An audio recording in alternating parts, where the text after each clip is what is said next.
All right, we're live. Hello and a very warm welcome to a very special and exciting session of the Organic Majlis. Um, this session is brought to you in association with our strategic partners, the Halal Trade and Marketing Center. The Organic Majlis is a community initiative of the Organic and Natural Products Expo that has been bringing the business community together the last 20 years through online platforms and at the annual face-to-face event in Dubai every December. This year's expo is scheduled to take place between 13th and 15th of December 2022 at the Dubai World Trade Center and will be an ideal platform for you to showcase your halal products to close to 10,000 B2B buyers across the MENA region. Halal Trade and Marketing Center is a global business development center focused on the halal economy opportunities for the industry, including manufacturers, suppliers, distributors, and retailers of halal products and services. It was co-founded by the Dubai Airport Free Zone Authority, DABSA, and is supported substantially by key partners across the halal economy ecosystem. HTMC was formulated to fulfill an identified gap of enabling companies to grow in the halal space. It serves as a one-stop shop for all their market intelligence, halal compliance, and most importantly, growth support services. HTMC aims to provide a platform to link halal economy of companies to core halal trade and marketing services. The halal market is a fast-growing business niche composed of 1.8 billion Muslim people and 57 Muslim majority countries, and the market is valued at more than $2 trillion. It includes all sectors providing beneficial products to human beings and therefore are tayyib, which is healthy and high quality. Natural and organic products are halal by default, and in most cases, and for this reason, despite needing the halal certification to be marketed in 57 OIC countries, they're becoming quite popular and in demand across the Muslim consumers across the world. Through this session, we are going to explore business opportunities for organic and natural products in MENA's fast-growing halal market. Without further ado, please allow me to introduce you to our panelists for today's webinar. First off, we have Thomas Guerrero, who's the Director for Halal Trade and Marketing Center. Thomas holds a MSc in Economic Development and Growth from University Carlos III de Madrid. He also holds a BA in Economics and BA in Law from the same university and is fluent in Spanish and English. Thomas is passionate about the Islamic economy and emerging markets. He has dedicated himself to the halal industry and sovereign wealth funds. In his current role at the Halal Trade and Marketing Center, Thomas focuses on the halal economy opportunities for manufacturers, suppliers, and distributors of halal economy products and services. HTMC is hosted by DABSA, but substantially supported by key partners across the halal economy ecosystem. HTMC serves as a one-stop shop for all their market intelligence, halal compliance, and most important, marketing and sales support needs. Thomas, thank you so much for taking the time out and joining us this afternoon. Very excited to have you on board, and I'm looking forward to seeing what you have to share with us at the session. Good morning, everyone. Thank you so much for your introduction, also for having us. It's a pleasure to be here today with all of you. I'm the director of the Halal Trade and Marketing Center. First of all, I would like to express my deep gratitude to the Organic and Natural Products Expo organizers for giving us this wonderful opportunity to discuss about the halal market opportunities for the organic and natural products. Today, I will share with you a presentation about the halal F&B market, where we will be going through the key trends, challenges, and the opportunities in this fast-growing business niche. I will share now my screen with all of you, so we can start with the presentation. Before you start sharing, can I just introduce Ben as well, because and then yes, maybe please go ahead. Much better. Yeah. All right. Okay. Next up, we also have Zubair Ahmed, who's the head of marketing and international sales at Al Islami Foods. Zubair is an FMCG, FMB, CPG cosmetics management professional with 22 plus years of work experience. His expertise lies in strategic marketing, sales operations, and business modeling, financial and AI analytics, with complete P&L responsibility. Based in South Asia, Middle East, and East Africa, he has worked in MNCs and large corporations like Reckitt Benckiser, IFCO UAE, the Coca-Cola Company, American Garden UAE, Dal Group Sudan, and Al Islami Foods UAE. Zubair has been the driving force behind Al Islami's recent launch of plant-based products in response to growing demand for healthier and vegan options locally. Zubair, thank you so much for joining in. I know this was on such short notice, but despite the odds, you have still managed to make time for us. And I'm very glad that we have you here, and I'm very excited and looking forward as well to seeing what you have to share with us this afternoon at this session.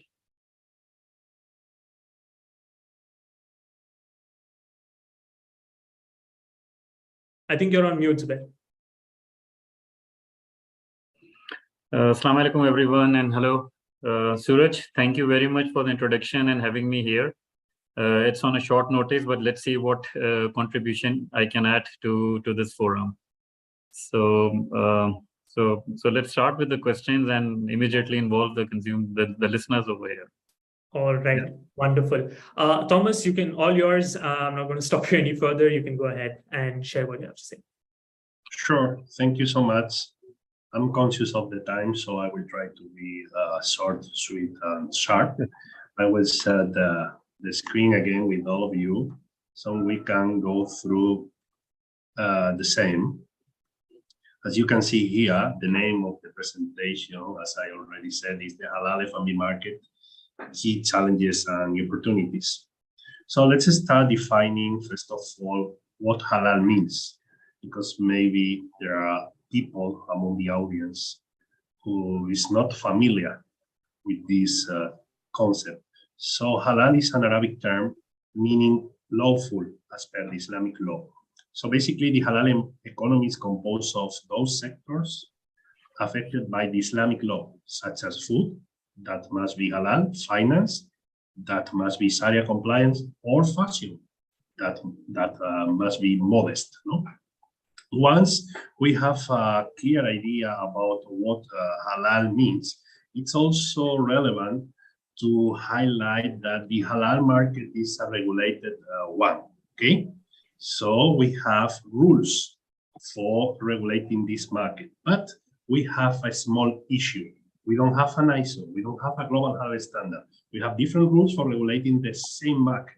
So there is a fragmentation from the regulation point of view, and this issue is making sometimes complex. This market is making this market a bit complex. Why? Because especially for companies in non-Muslim majority countries, this regulation is becoming a bit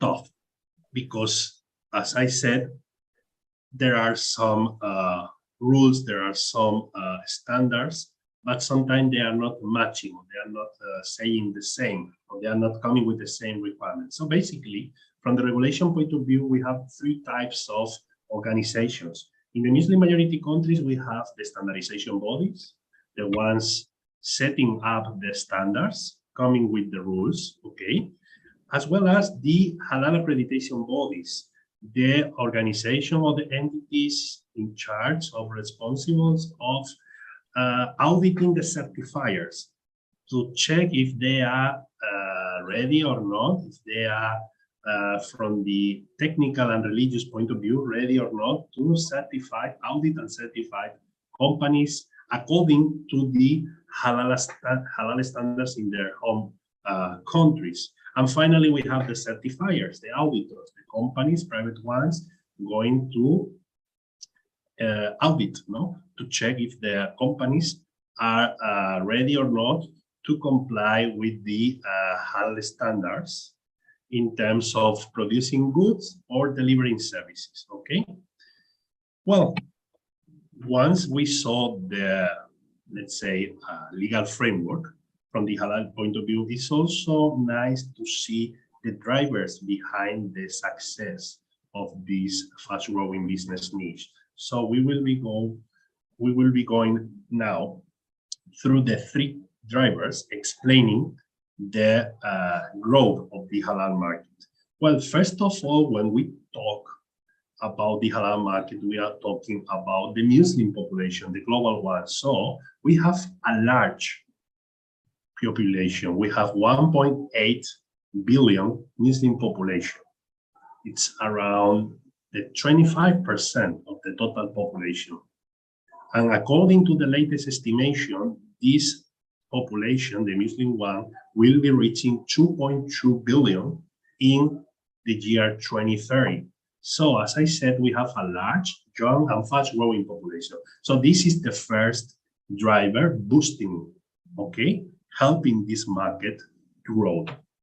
Then we have a second one, the one related to the economic growth. When you look at the halal market, you will find 57 Muslim majority countries, the OIC countries. And when you check those countries, or you go through them, you will find emerging economies. You will find the economies, some of the economies leading the economic growth across the world. So that's another factor, that's another driver behind this halal market growth. And finally, we have a third driver. This one is the result of this second one. Why? Because when you look at the Muslim majority countries, the 57 ones, we can see emerging Muslim middle classes. So the Muslim population, mostly living in these 57 Muslim majority countries, is gaining purchasing power. So this factor is also explaining or helping the halal market to grow.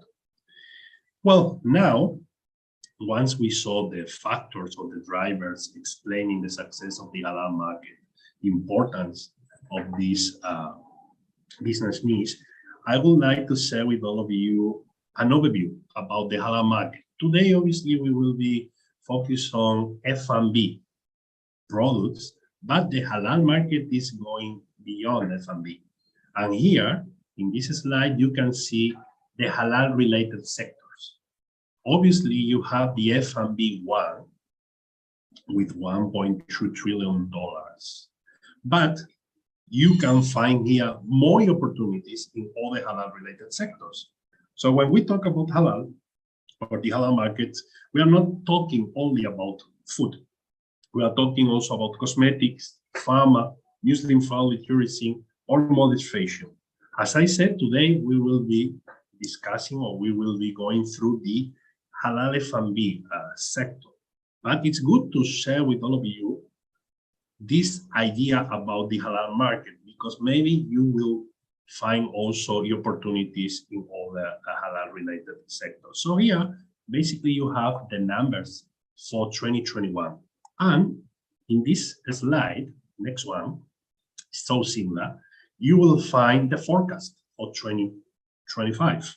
As you can see, all the halal-related sectors, including the F&B one, will be growing a lot in the next few years. In the F&B space, we will be going from $1.2 trillion in 2021 to $1.6 trillion in 2025. But if you check, the same happens with the remaining halal-related sectors. Why? Because, as we saw, we have three strong drivers or factors helping the halal market to grow worldwide. Now, as I said, we will be going through the halal F&B sector. We will focus on this specific halal business niche. We already saw this number. In 2021, the Muslim population spent $1.2 trillion on F&B products, okay? That amount was around the 12% of the total expenditure made that year in F&B products, okay? And the relevant thing here is not that. The relevant thing here is if we compare the expenditure made by the Muslim population in F&B products with the expenditure made, for example, by the nationals of countries such as China, US, Japan, or Russia, we will be finding that we are in front of the second largest F&B market. So this is a great opportunity, as you can see here, but not only because of that number or because of the driver that we already saw. There is another reason to believe, to explore this opportunity. When we look at the Muslim majority countries, the 57 ones, and we go through the MENA region, North African countries plus Middle East, we are finding net importers in terms of F&B products. So it's not only about 1.8 billion Muslim people, 57 Muslim majority countries, $1.2 trillion a opportunity on market size. You have that there, but you have another reason, an additional one to believe and go for this market. This one, the F&B dependency. Many of the Muslim majority countries, especially in the North Africa as well as in the Middle East, they are, as I said, net importing. They are importing almost the 80% of the food, in average, the 80% of the food that we are consuming. So we are importing here in this part of the world almost everything, all the food that we are consuming. So why not to think about those producers abroad to consider this huge opportunity and try to get the Halal certification, and through this certification become one of the suppliers for these countries, Muslim ones, importing almost everything. And now I'm finalizing the presentation with this slide to come with the case to explain this that we saw. For example, today we have here an amazing company. We have Al Islami, is one of the largest players in the GCC meat market or space. So we have Suber with all of us, and later on he will be sharing more details about this because, as I said, they are one of the key players. But here, for example, we have an overview, and we can see the GCC meat market.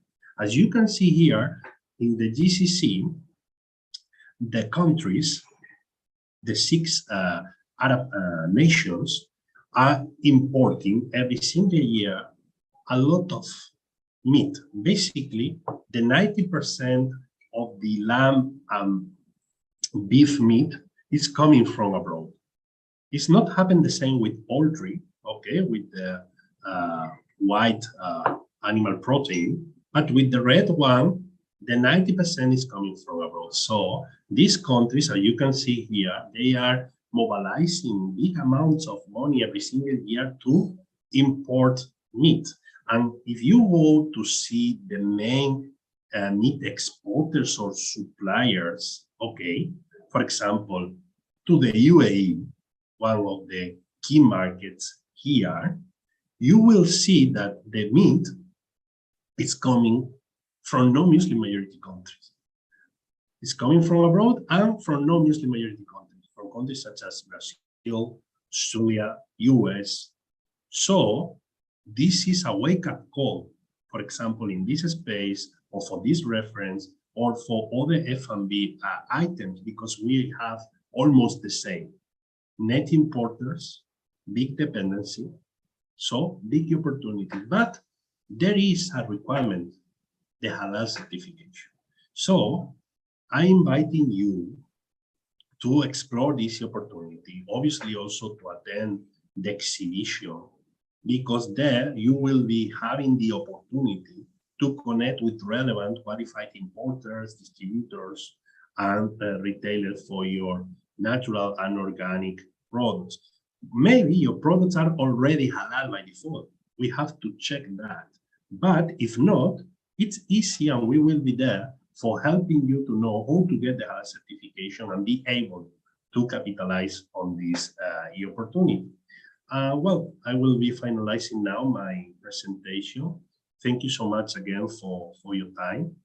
We will be here till the end, waiting for your questions. Thank you. Thank you so much, Thomas. That was a very, very informative presentation and discussion. Thank you so much for that. We're going to quickly have a very short break at the moment, and then we will return to hear what Zubair has to say. I think we have an equally exciting session, second half lined up. So for the audience, please stay on, and we'll be right back.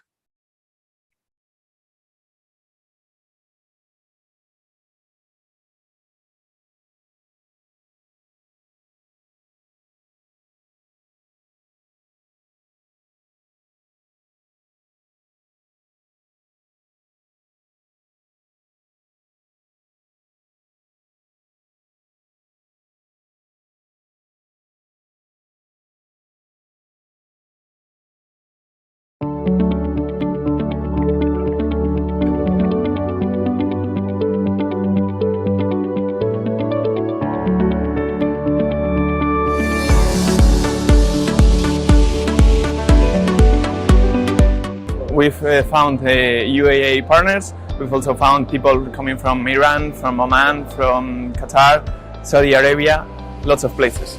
Pretty good so far. We are in the third day, and we've already met lots of partners.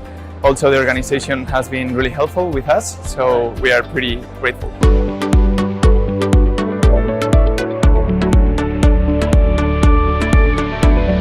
To be honest, Ukraine is the fourth on the world in exporters of organic products.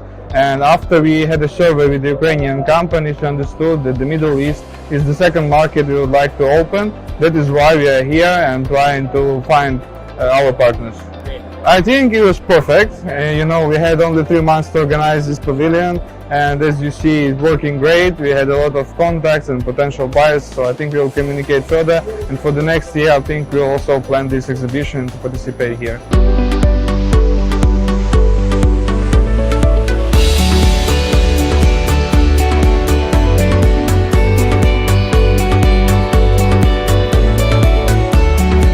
It was a good experience. We would repeat it next year probably with our distributor. You see, I think that the kind of audience that we met is pretty diverse, and this is what is also interesting, right? On one side, we met consumers. They're going to buy on our website, because in 2 days we're going to launch e-commerce. We met also distributors, not just for the UAE, but in general for the GCC countries. We're looking for someone in Saudi Arabia. We're looking for someone in Qatar. So we definitely are going to be here next year with our UAE distribution. And then we met a few retailers, and this is why, you know, I think that there's a lot to build into the retail side of the business to, you know, meet the market trends and then starting opening up the real organic stuff in the UAE. Clear progression to the future, and I think that that's the step forwards that retailers in the UAE and then also in Saudi Arabia will have to face over the next future.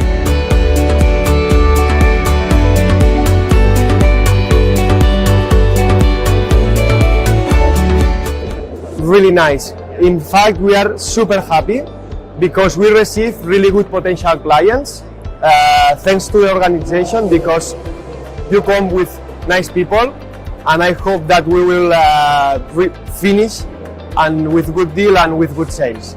Discuss with our team, we are super happy, and maybe we will come next year. So we need to study the strategy, but I guess that this is one of the best events, one of the best fairs, regarding organic and cosmetics. UAE mainly, but from Kuwait, from Saudi Arabia, even from India, Pakistan, Iran. So all the area, not just from here, from Dubai or UAE, but from all the area. So that is really, really nice because in one point you can meet people from different countries. So that's fantastic.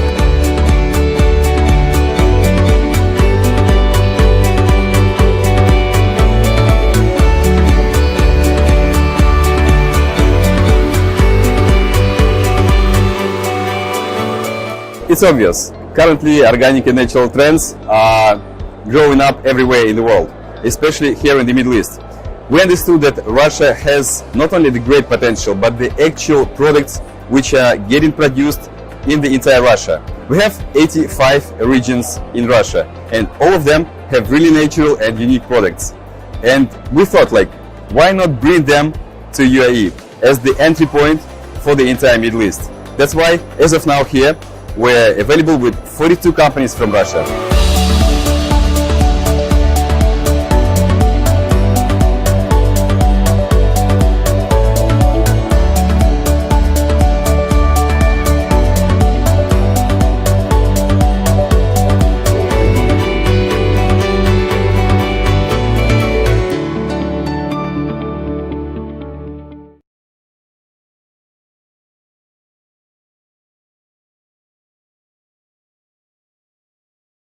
All right, and we are back. Thank you so much, Thomas, for the first for that presentation. That was very, very informative. I think you've laid the base for the rest of the discussion. Zubair, I'm going to come to you now. I know that we have a lot prepared and we have a lot to discuss. I'd like to get into the first part of this discussion, and then maybe you can answer them. And that is the general demand for organic and natural products in the Middle East, and why companies that have halal products should sort of expand into the region. What sort of potential are we seeing here? Yeah, thank you, Thomas. So the question is actually divided into two parts. So firstly, you were saying to explain about the general demand for organic and natural halal products. And then it's why companies, the second part is why the companies have halal products should expand into the region. So the first part, I guess Thomas has already very clearly and in a very detailed manner explained it. The general demand with respect to the market size, population, and the trends over there. So I'll just cover it in a very summarized manner. So about the demand and the size of the market, first of all, we are saying, just for the sake of consumers, we are saying that the organic and natural halal products consists of food, personal care, which is like perfume, soaps, and so many other things. Then we talked about cosmetics. We talked about meat products, pharmaceuticals, and then there are so many other things which are related to food ingredients and the food contact material. So this is what we are talking about today, where it's all organic and natural products, natural halal products. Thomas covered it already. About the market size, we all know it's big. There are so many numbers I found from the different research companies, and yes, it's in trillions of dollars. So just to have a perspective on a global level, for the sake of audience, we are talking about a size of around $2.3 trillion of this market, which I just explained and mentioned earlier. And this is a very high growth rate of like a compound growth rate of 6% plus. This is what it's happening. To give you a comparison, so these FMCG or food and beverage personal care product categories, which are growing by 6%. So if we divide these two categories into two areas, which is the halal and the non-halal, then over the past few years or a decade, we see that the growth in the halal side of the same category products is much more stronger than the non-halal side. That is because of the region, which is Africa, growing Asian market, Muslim countries, where the penetration of all these things by religion, it's all very strongly, it's over there. So over $2 trillion. Coming to the Middle East now, which is the key focus. So Middle East is like around 10% of that. So let's say it's over a $200 billion market over here in the Middle East. From that 200 billion, if you'll come to the category which I'm handling at the moment in Al Islami Foods, which is frozen food. So this is like 1.5 to 2 billion, around 1.6, 1.7 billion dollar. This is the market of only GCC, and that includes the retail part, which is B2C or a business to consumer, and it includes the B2B part as well, which is the food service, HoReCa, and we talked about. The demand varies from category to category. In this market, there are so many categories. It's not only food, like I mentioned, there are pharmaceuticals also, and personal care also, meat products also, obviously. So demand varies from category to category. For example, if I talk about the food, it's 99% it's halal in this region.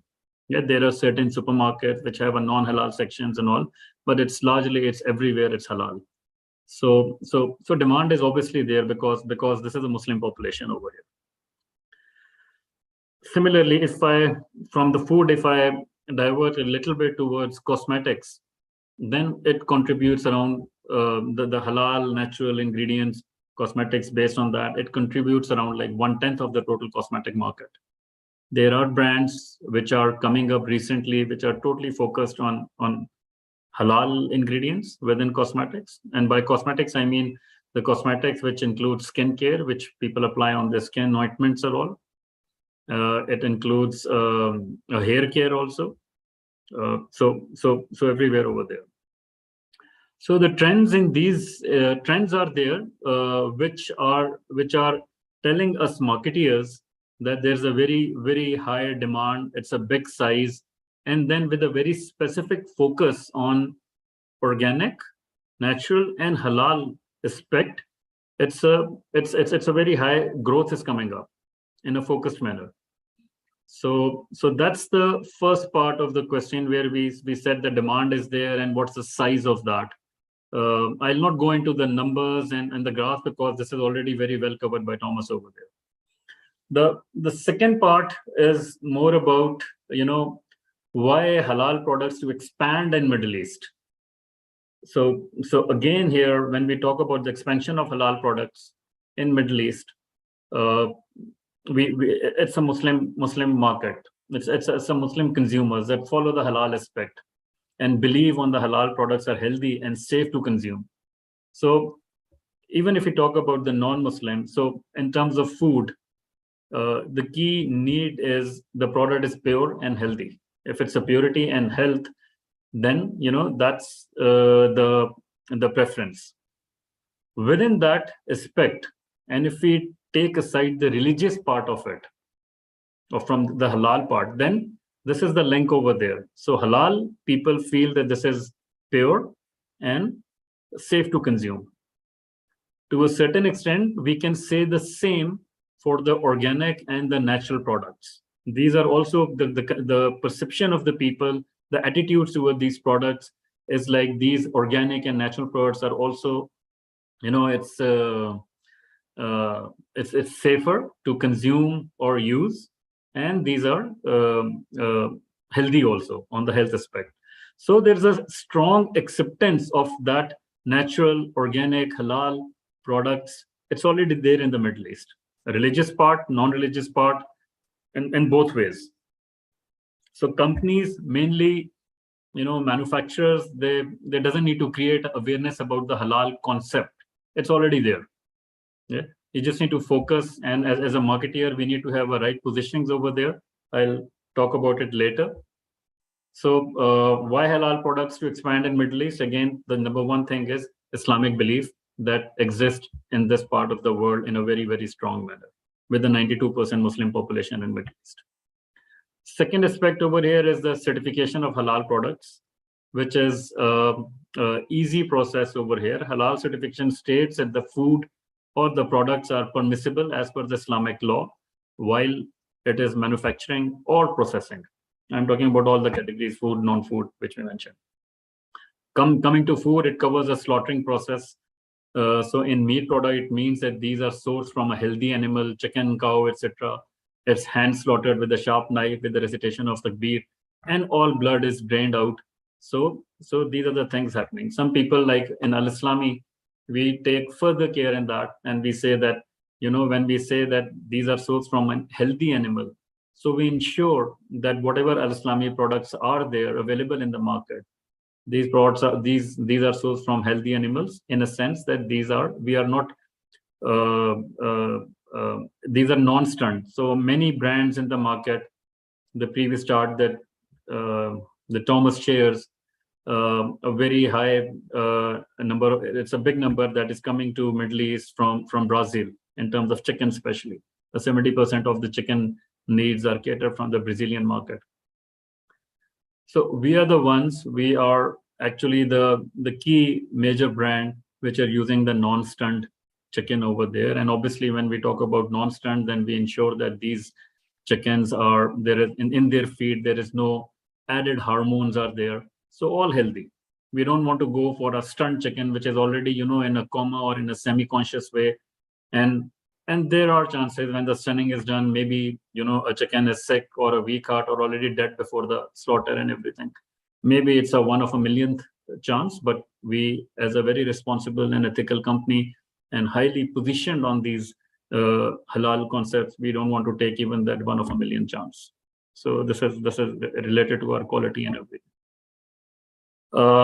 Additionally, in both food and non-food products, also, all the ingredients of the recipes also, apart from this slaughtering process, which is more relevant to the meat, but then we are here talking about other categories also, like cosmetics and personal care and all the other halal and organic products.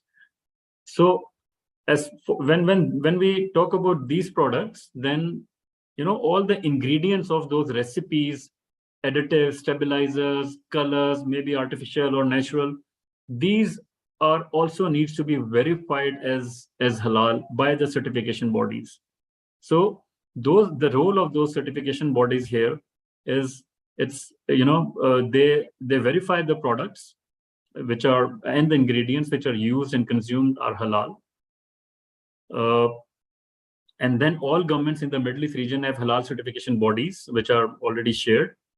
Who does it after, doing manufacturing, who do the manufacturing facility audits, the factory audits, they do the ingredient checks and all that thing. So it's not very expensive. It's a very easy online process, and the manufacturers who are into it, existing ones in Middle East, they are very well aware of that. And even it's because it's so online available, so even the new entrants, it's not something which is very difficult for them.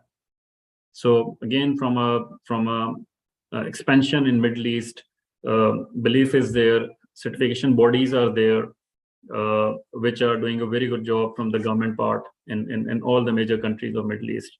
Lastly, I'll just briefly touch about the consumer attitudes, which is also very important. So whatever we are saying about halal and certification bodies, in the end, it's the consumer that is the king, and from where we need to go with our products, and we need to tell them. So the consumer attitudes over here, number one, yes, Muslims, mainly 92% in this region, so very positive attitude towards it.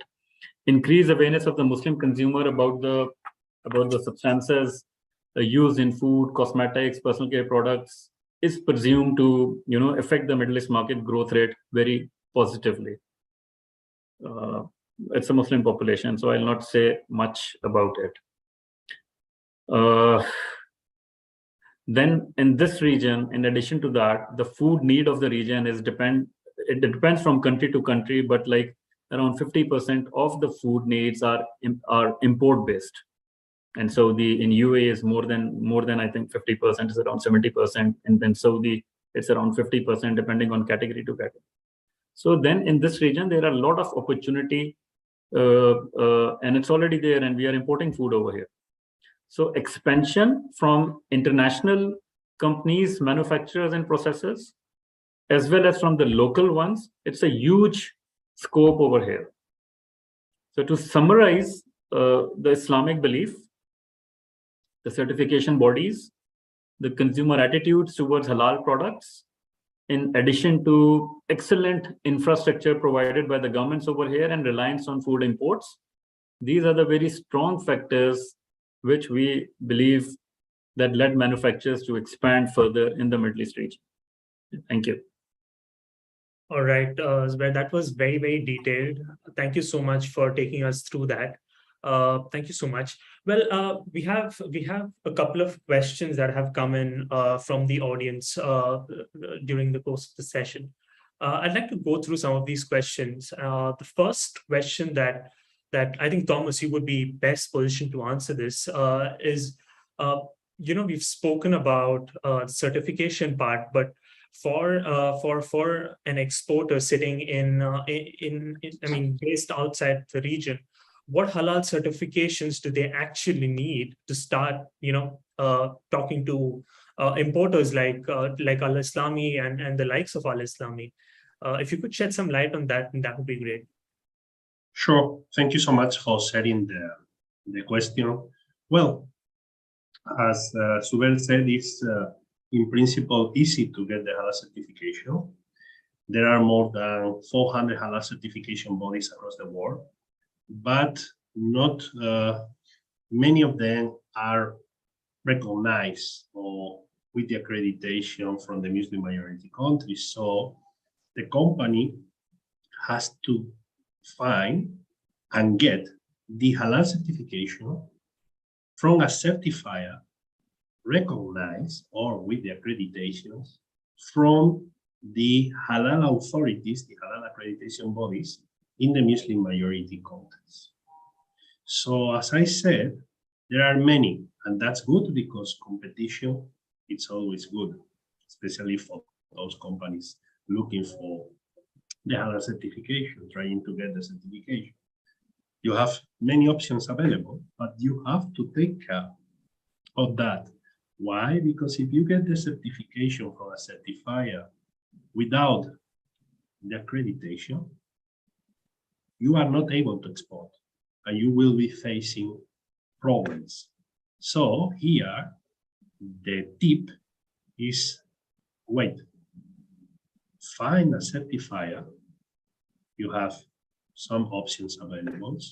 There are more than 15 across the world with already all the accreditations from the Muslim majority countries. So get the certification from one of them, and then you will be safe. You will be not facing problems. If not, be careful, because maybe you are getting the certification from a certifier with not all the accreditations or without accreditations.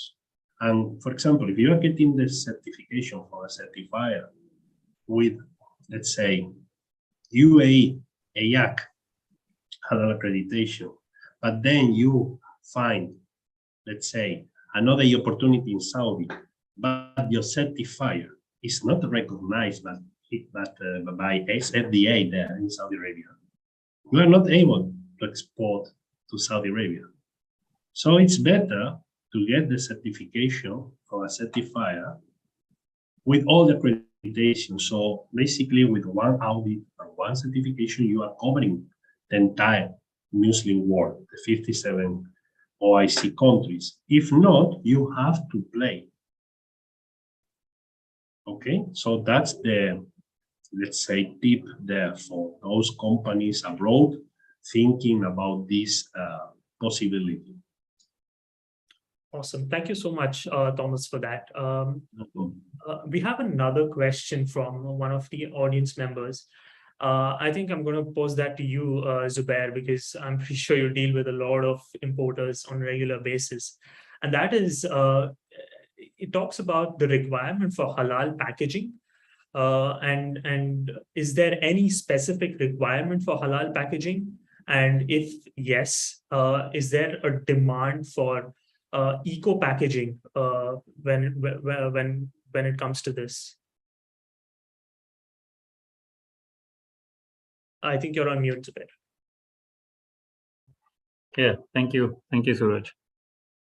Halal packaging. This is something which is a very unique phrase, and I haven't been to that actually. So halal packaging to me is nothing. We have the paper packs, we have the poly bags, and the different food packaging materials which are there. As far as the decoration part is concerned, the thing that we need to mention on those packs, yes, there are things which are mandatory also. So on those packs, if we want to launch a certain product, whether we are living and we are based in Middle East or outside, then again, as a process that we defined earlier, both by me and by Thomas, so we need to go through a halal certification body. So for example, in Saudi, in UAE, you have to get that halal certification, and then you need to move ahead with your product and make it available in the market. So so there are those marks which are mandatory, and you need to put it over there on your packs to mention that these are the halal products. And then, you know, over a period of time, these logos by ESMA in UAE, and similarly the other 6-7 bodies are there in Saudi, official ones which do the accreditation. So those marks are very much familiar with the consumers. They believe on these products, and like we mentioned that this is a region of Muslims and that 92% population, this is important actually.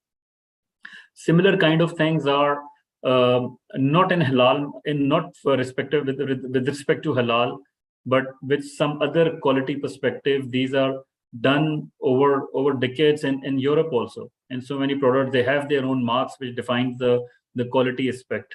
And consumers, you know, when that mark is there, consumer even ready to pay for a premium when they're buying the product. Same is over here. So a product for a Muslim which has halal clearly notified, mentioned over there, you know, it's important.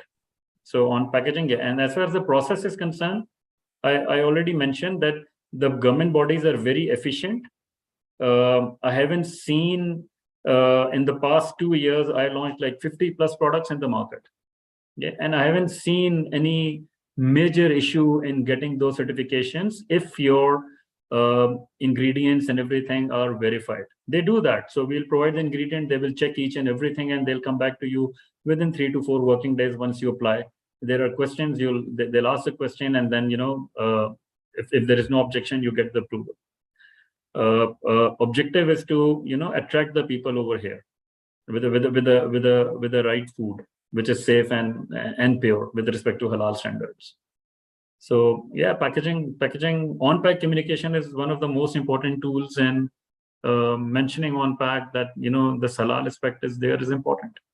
That's it. Thank you. Right.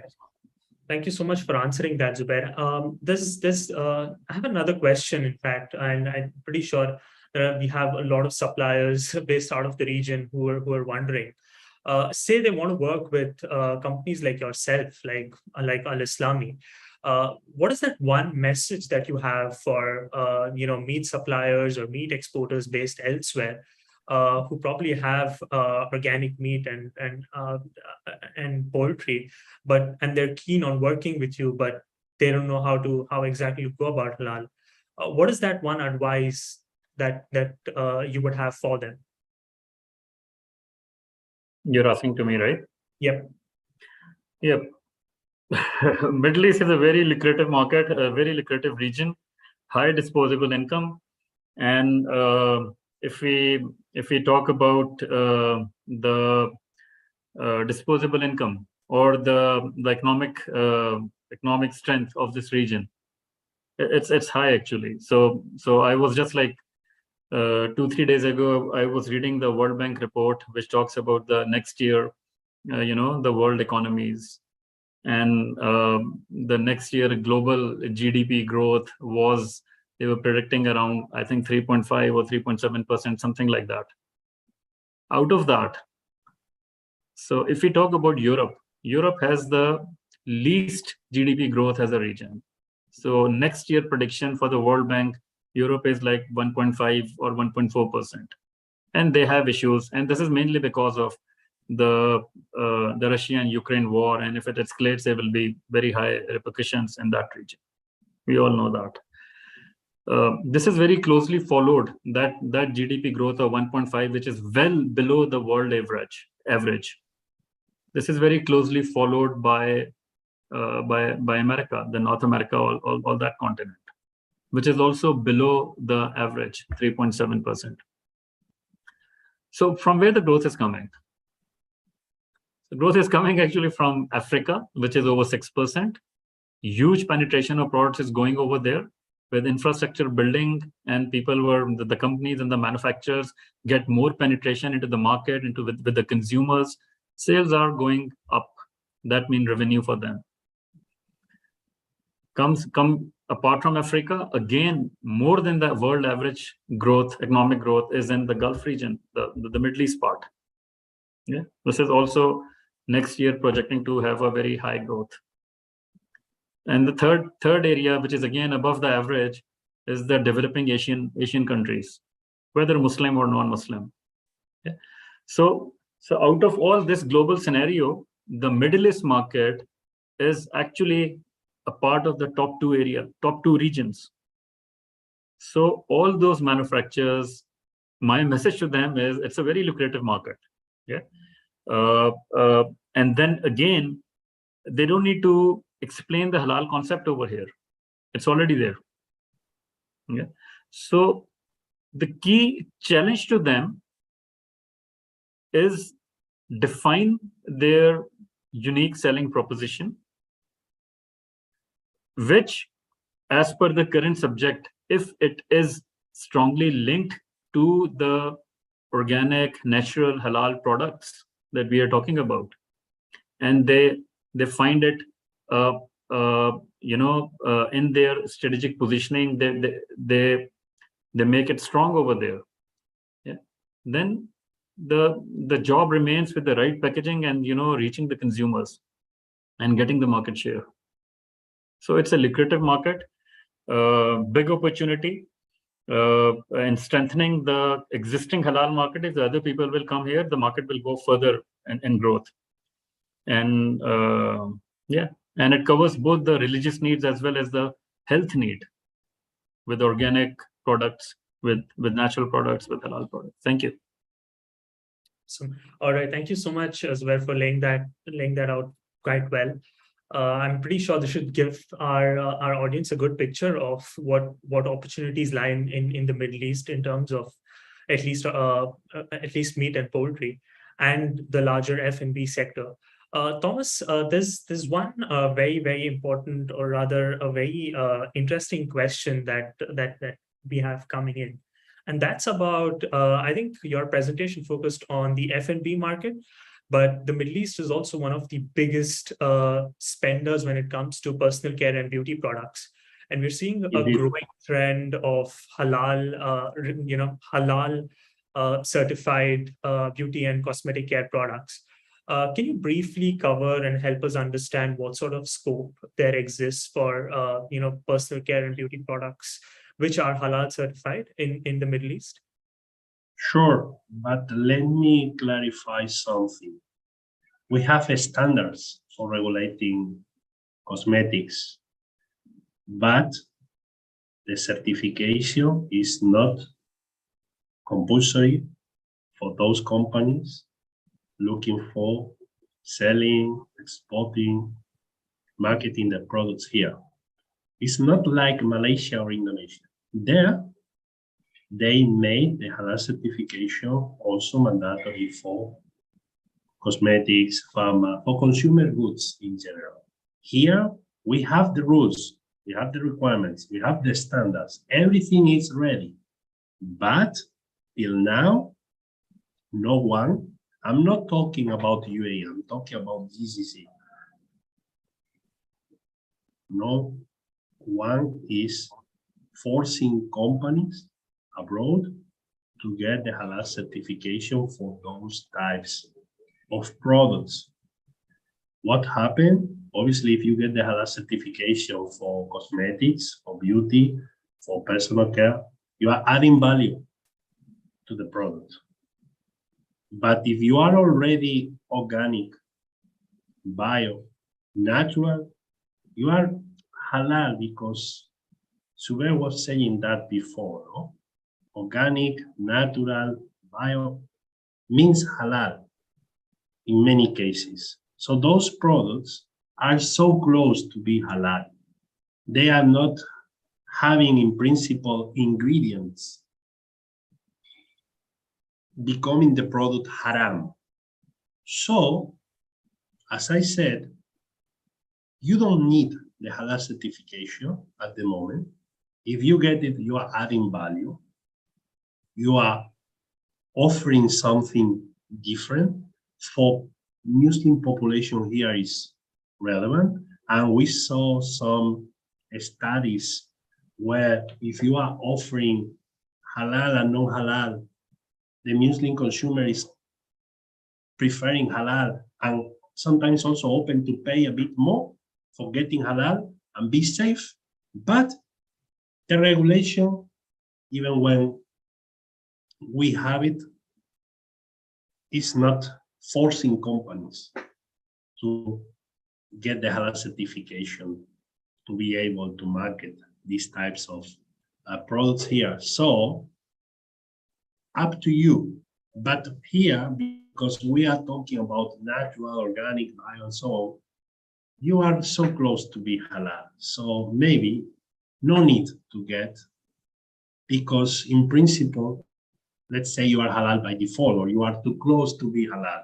And by the way, the buyer, the importer, the distributor, they will be the ones requesting maybe the halal certification if you have, let's say, sensitive ingredients or something strange there among your, raw materials and so on for producing these types of goods. But as I say, no need. So talking about natural, organic, why to get the halal certificate? Okay, you can add value. You can find maybe some specific business niche, some dedicated, let's say, distribution channels also. But no one, honestly, no one here or in the region is going to the shop or supermarket looking for halal cosmetics, because in principle, everything here is halal by default, and the ingredients, they must be halal. The rules are there. No one is forcing companies to get the halal certification. So, as I said, no need. If you get it, it's good. You are adding value. You can have another way of selling.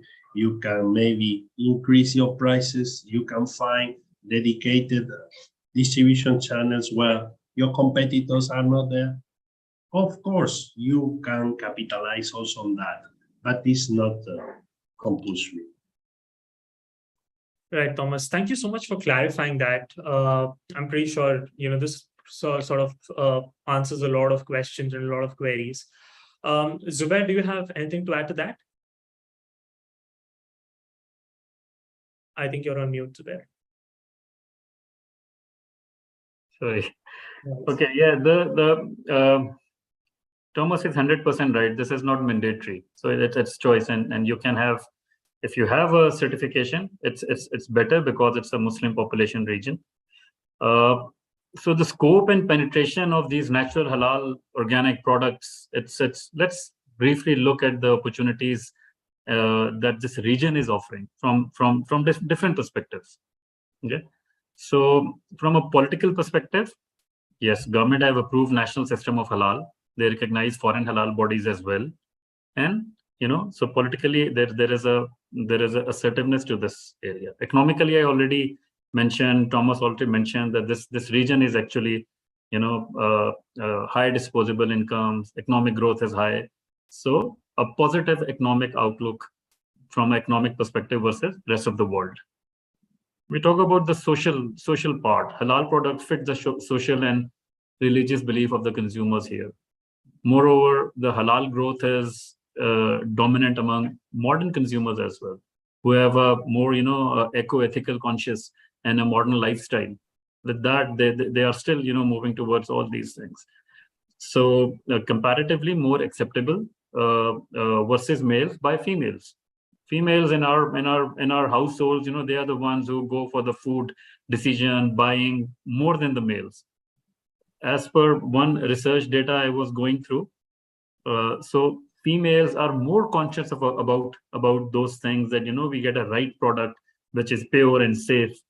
So they are more tilted.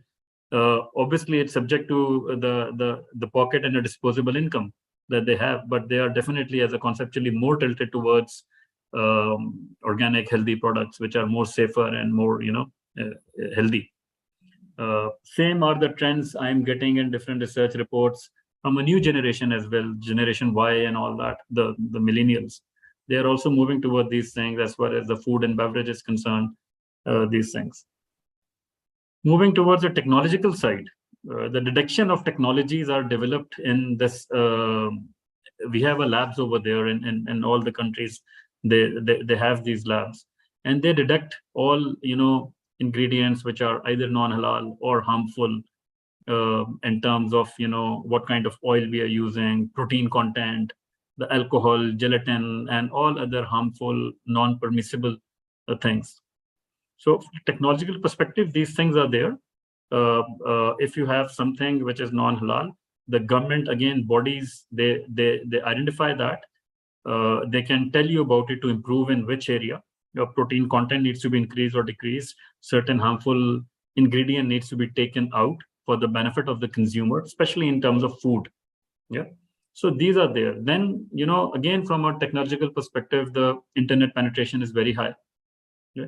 So very high digitization, e-commerce, this especially post-COVID area, the e-commerce is going on strong manner. Moving forward, if we talk about the legal thing, then this is, I covered earlier that a halal a label or a logo is given to all products that meet the Sharia law requirement in the region, if they're applying for it, obviously. And that logo becomes a part on a prominent place, a part of your on-pack declaration. So from political perspective, economic perspective, technology, legal, even the environment, trend of recycling packaging to avoid damage to environment. This is also goes towards health and good practices. Non-use of plastic bags in supermarkets. We all saw that recently is happening. Yeah. Supermarkets have dedicated areas for organic, natural products. We go to Carrefour and we see there is a big aisle which only boasts about the organic products, the natural products. Similarly, there are certain markets which have a section for non-halal and halal also.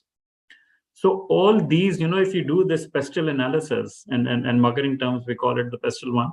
So with all that analysis, it shows that the market penetration and the welcoming the world with those new products and all, this is very high over here.